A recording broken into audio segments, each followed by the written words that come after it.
Things are not looking good for Frenkie De Jong at all. The Netherlands international has been very vocal about his love for Barcelona, but the feeling isn't mutual at all, because if it was mutual, Barcelona wouldn't be holding on to the money they owe him while splashing the cash on Raphinha. It's clear that Joan Laporta has other priorities.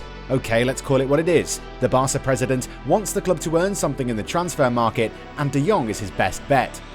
It appears that the Catalan giants have created the right conditions to force the player into leaving Camp Nou for good. It's a shame really, because this could have been done in a more graceful manner. Monza will be playing in the Serie A for the first time ever, and the minnows are eager to make their mark. The team, which is owned by former AC Milan owner Silivio Berlescuni, is now targeting a Real Madrid legend, since his experience could help a lot. PSG, on the other hand, are eager to bring in Gianluca Scamacca, but it appears that Sassuolo want a lot of money for a striker who's also attracting interest from the English Premier League. So before we begin, make sure to subscribe to our channel, hit the bell icon, and make sure to let us know your thoughts on our content.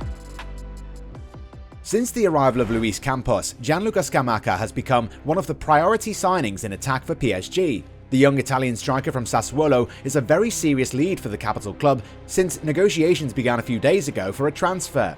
While the Italian club is waiting for €50 million, PSG does not yet seem ready to match this sum.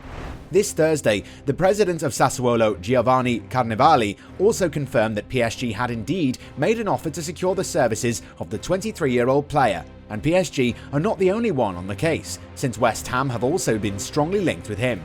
West Ham are offering $40 million for Scamacca, and Paris Saint-Germain are offering $35 million. There are also a few different bonuses. We don't need to sell, so we'll see. There is no agreement with any club at the moment. That is clear. Meanwhile, the future of Keylor Navas seems to be resolved for now. Earlier this week, the Costa Rican international was informed by the club management that he will be playing as a backup to Gianluigi Donnarumma next season.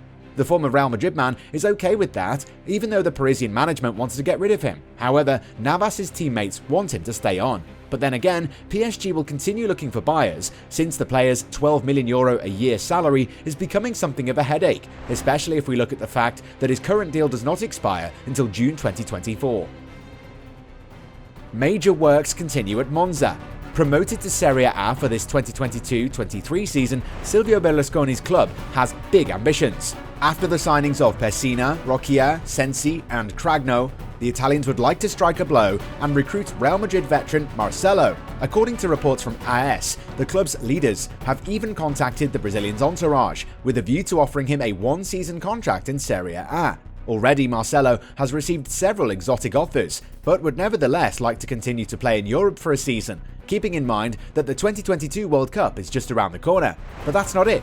The newly promoted side have also started talks with the agents of Mauro Icardi and Paulo Dybala. Berlusconi wants to strike a major blow, and he has instructed his chairman, Adriano Galliani, to do everything he can to make something happen.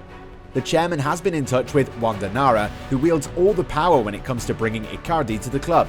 The idea is to bring in the Argentine on a loan move and test things out first before offering him a deal. Dybala is also a hit target, and Monza have already contacted the player's agent, informing him that they are serious in their pursuit. But for now, we're going to say that Monza are way in over their heads. If it were up to him, Joan Laporta would already have sold Frenkie De Jong to Manchester United weeks ago. For several days, the Red Devils have been negotiating with FC Barcelona for the transfer of the Batavian midfielder. For the Coos, the deal is simple. De Jong must be sold to bail out the coffers. The Athletic also reveals that a total agreement has been reached between the two clubs on the basis of an operation at €75 million plus €10 million in bonuses, except that the Orange International is still blocking this transfer, in particular because of a financial dispute with Barca, except that Mundo Deportivo indicate that the Blaugranas went to see their player to tell him that he absolutely had to leave, because this transfer would avoid problems related to financial fair play. But this is not going to be easy at all, because to begin with, Frenkie de Jong is owed €17 million in past payments. The Dutch midfielder chose to help out his club when they needed players to take a pay cut. Since then, however, he hasn't been repaid.